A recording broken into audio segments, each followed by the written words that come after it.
Hey,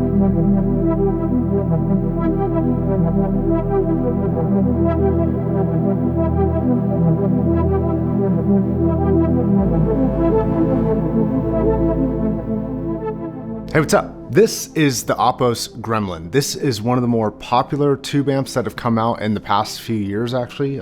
This represents an excellent value. This thing is only about 120 bucks.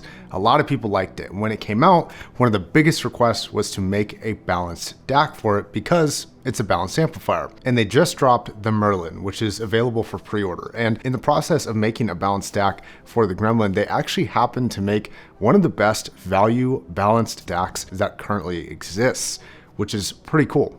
This thing is about $195 right now. It's under 200 bucks. And at $200, it's one of the only balanced DACs on the market right now. And the internals are actually pretty high quality for the price as well. So let's go ahead and talk about the Merlin because it's a pretty interesting little DAC. Inside, this is an AK4493 DAC chip. It has an Emanaro 768 USB module and a pretty clean op-amp analog stage. Honestly, comparing the DAC to my reference DX9, it seems like they're more than happy to let the Gremlin do a lot of the distortion for your audio, and this actually seems to put out a pretty clean signal. It doesn't seem noticeably degraded or distorted, so I think that they're letting the Gremlin do a lot of the tonal changes, which is good to see that they're not trying to adjust that with the Merlin.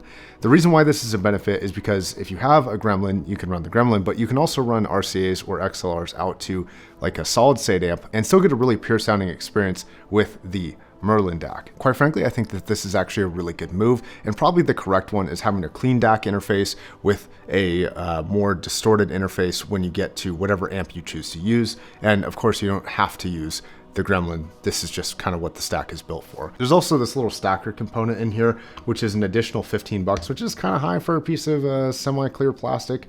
But yeah, now for the downsides for the Merlin, it is a relatively simple DAC. There's not a lot of creature comforts and not a lot of features on this DAC. It's SPDIF or USB-C in only, and it only has XLR outs and RCA outs. I actually wish it had a 4.4 millimeter output because the Gremlin actually has a 4.4 millimeter input for balanced sound, and that would actually minimize the amount of cables and costs for buying cables if you were to just run this with a 4.4 to 4.4, but it doesn't do that. It's XLR pretty much only between the two. I'll actually drop a link to the XLR cables I use down below. They're little short ones and they kind of fit perfectly actually. As far as features, that's pretty much it. There's no Bluetooth, there's no remote, there's no filter options, there is no coaxial.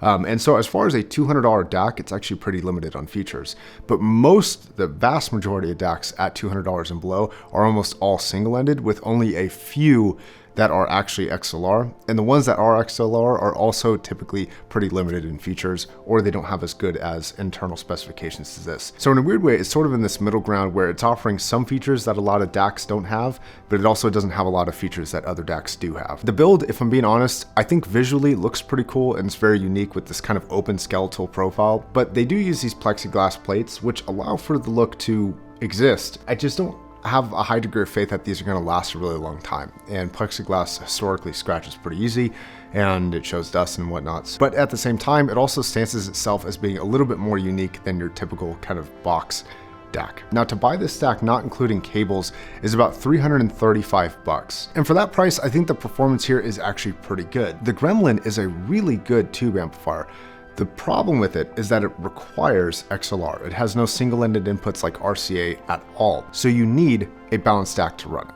And most balanced DACs are more expensive. So even though the Gremlin is pretty cheap, your entire system cost is going to be relatively high. And this is on the lower end of what a balanced system costs these days, unless you're going with kind of an all-in-one balanced amplifier and DAC. Now, because the Merlin is so clean, the sound profile of this combination is basically exactly the same as I reviewed it earlier this year, and you can check out the Gremlin review down in the description below if you're curious more about sound quality. Obviously, the stack is made to work well together, and they do. The fitment is obviously just about perfect. I think if they're going with this green theme, the Gremlin has these green LEDs that shine from the bottom, but the Merlin doesn't, and I wish they would have put LEDs on the bottom if they're really dedicated to this kind of green glowy look. But I do find this to be a pretty simple but really good sounding system. As far as a tube amp, quite honestly, I'd rather have this than a Dark Voice. I'd rather have this than a lot of the X Duo products that are tube amplifiers.